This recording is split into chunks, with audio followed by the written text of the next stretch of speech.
1월 2일 월요일 타조의 지혜.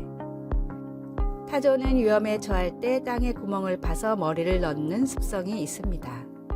많은 사람들이 이 모습을 보고 타조는 위험에 처하면 구덩이에 머리를 파묻고는 적이 사라진 줄 착각한다고 생각했습니다. 그런데 계속된 연구에 따르면 이 해석은 완전히 잘못된 것이라고 합니다. 타조의 키는 평균 2m 정도입니다. 그래서 적이 나타났을 때는 재빨리 머리를 숙여 몸을 숨겨야 합니다.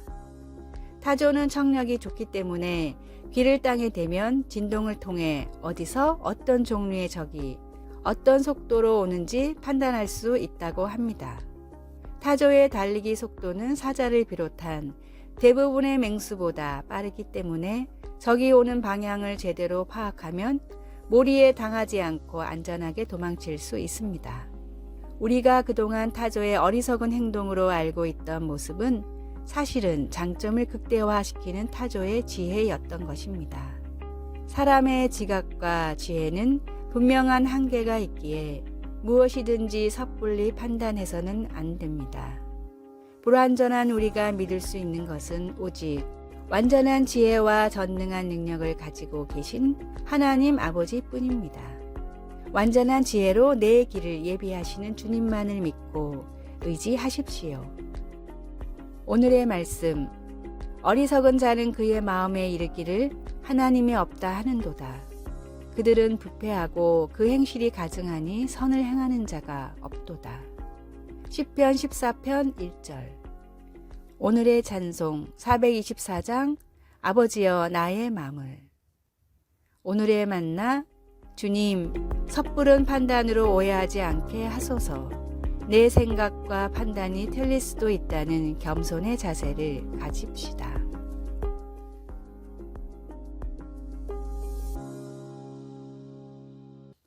(1월 3일) 화요일 평생 친구. 영국 시인 율리안 쿠퍼는 전에 노예 상인이었다가 목사가 된 존 뉴턴과 친구가 되었습니다. 우울증과 불안에 시달리던 쿠퍼는 자살을 한 번 이상 시도했었습니다. 뉴턴이 그를 방문할 때면 그들은 함께 긴 산책을 하며 하나님에 대해 이야기하곤 했습니다. 쿠퍼가 창의성이 뛰어남을 알았던 뉴턴 목사는 그에게 목표를 가지고 시를 쓰면 큰 도움이 될 것이라고 생각하여 찬송가 모음집을 만들자고 했습니다. 쿠퍼는 주 하나님 크신 능력을 비롯한 많은 곡의 가사를 썼습니다. 뉴턴은 다른 교회로 부임한 후에도 쿠퍼와 계속 가까운 친구로 지내며 쿠퍼의 남은 생애 동안 정기적으로 편지를 주고 받았습니다. 쿠퍼와 뉴턴 사이의 깊은 우정은 구약 성경의 다윗과 요나단의 우정과 닮아 있습니다. 다윗이 골리앗을 물리쳤을 때 요나단의 마음이 다윗의 마음과 하나가 되어 그를 자기 생명과 같이 사랑했습니다. 요나단은 사울왕의 아들이었지만 아버지에게 다윗을 왜 죽여야 하는지 물으며 왕의 질투와 분노에 맞서 다윗을 변호했습니다. 그로 인해 사울이 요나단에게 단창을 던져 죽이려 했습니다.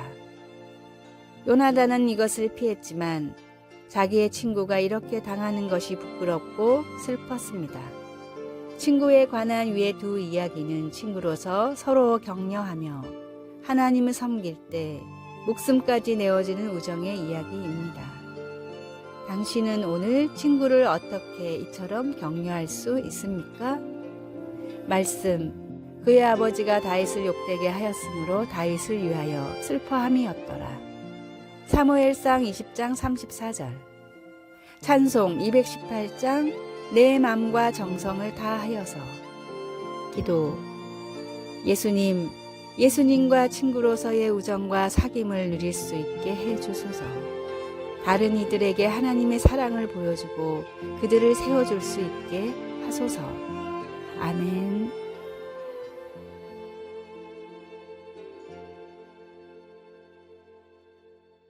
(1월 4일) 수요일 주님이 없는 삶. 20대 때 연인이었다 헤어진 뒤 오랜 세월 연락 없이 살았던 두 사람이 있었습니다. 두 사람은 헤어진 뒤 단 한 번의 연애도 하지 않고 일만 하며 살았습니다. 20년이 지난 뒤 남자는 우연히 최근에 여자의 어머니가 돌아가셨다는 소식을 듣고는 위로하고 싶은 마음에 용기를 내어 전화를 걸었습니다. 다행히 여자는 남자의 전화를 받고 매우 기뻐했습니다. 두 사람은 밤이 새도록 그동안 못다한 이야기를 하다가 만날 약속까지 잡았습니다. 20년 만에 재회로 서로가 평생을 함께할 반려자라는 사실을 깨달은 두 사람은 머지않아 결혼까지 결심했습니다. 이야기의 실제 주인공인 영국의 메이리와 리스는 헤어지고 나서야 상대방이 얼마나 소중한 사람인지를 깨달았다고 합니다. 지금 진정한 사랑인 주님을 만난 우리는 그만큼 충분히 행복해하며 살아가고 있을까요? 차갑게 식은 무덤덤한 신앙인으로 살아가고 있지는 않을까요? 주님이 없던 때의 나의 삶과 그런 나의 삶을 변화시켜 주신 주님의 사랑을 떠올려 보십시오. 주님이 아니면 답이 없는 인생을 고난 가운데 살아갔을 우리입니다. 세상 가운데 신앙을 가지고 살아가는 것이 힘들지라도 결코 포기하지 마십시오.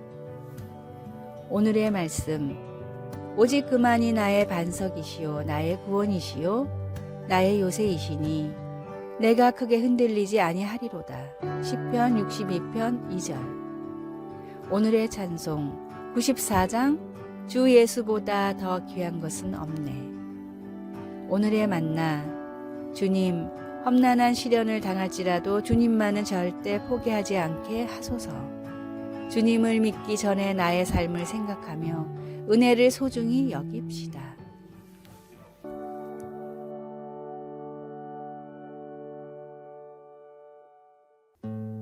(1월 5일) 목요일, 알맞게 주시는 주님. 영화 지붕 위의 바이올린에 나오는 테비에는 경제적인 문제에 대해 하나님과 솔직하게 대화합니다. 당신은 가난한 사람들을 너무 많이 만드셨습니다. 물론 가난한 것이 부끄러운 일이 아님을 알지만 그렇다고 크나큰 영광도 아닙니다.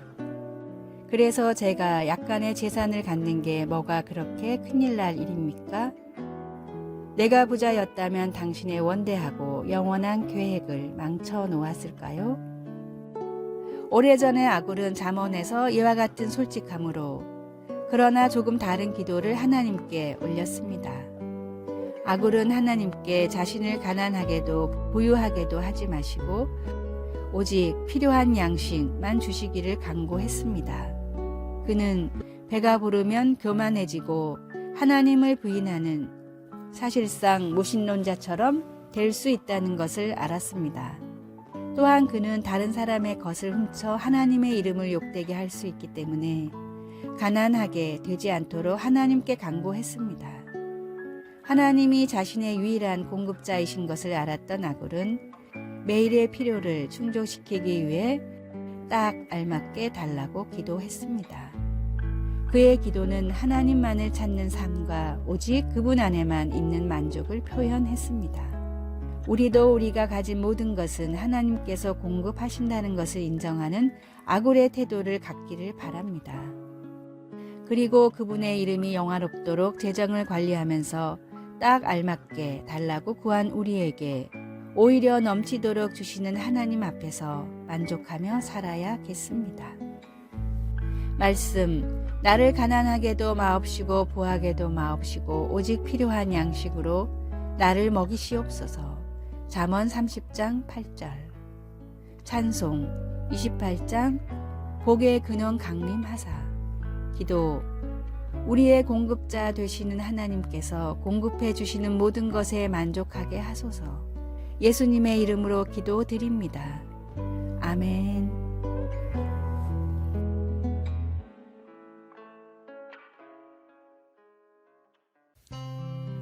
1월 6일 금요일, 방법의 문제. 강아지를 애지중지하는 남자가 있었습니다. 하루는 강아지가 이상 증세를 보여 서둘러 병원에 데려갔는데 의사는 크게 아픈 곳은 없지만 한 달 동안 처방해준 약을 하루도 잊지 않고 먹여야 한다고 부탁했습니다. 남자는 그날부터 심혈을 기울여 강아지에게 약을 먹였습니다. 강아지가 약을 거부할까봐 간식을 준다고 하면서 무릎 사이에 강아지를 띄운 뒤에 손으로 입을 벌려 약을 먹였는데 강아지의 반항이 어찌나 거센지 날이 갈수록 약을 먹이는 일이 힘들어졌습니다. 강아지에게 약을 먹일 생각만 하면 마음이 무거워질 정도였습니다. 그러던 어느 날 강아지에게 약을 먹이려던 남자가 실수로 약을 바닥에 떨어뜨렸는데 갑자기 강아지가 달려와 싹싹 핥아 먹었습니다. 강아지가 싫어했던 것은 약이 아니라 약을 먹이는 남자의 방법이었던 것입니다. 잘못된 생각은 잘못된 방법을 부릅니다. 부정적인 마음은 행동으로 나타나기 때문입니다. 옳은 내용만큼 옳은 방법도 중요합니다. 진리의 말씀에 사랑의 배려를 더할 때 하나님의 나라가 확장될 수 있습니다. 세상과 복음에 대한 편견들을 내려놓고 말씀이 이끄는 대로 실천하며 성령님과 동행하는 삶을 살아가십시오. 오늘의 말씀. 지금까지는 너희가 내 이름으로 아무것도 구하지 아니하였으나 구하라. 그리하면 받으리니 너희 기쁨이 충만하리라. 요한복음 16장 24절. 오늘의 찬송 366장 어두운 내 눈 밝히사. 오늘의 만나. 주님, 내 생각과 의지가 아닌 성령님의 인도하심을 따르게 하소서. 혹시 나와 어려운 관계의 사람에게 내 방식이 맞는지 생각해 봅시다.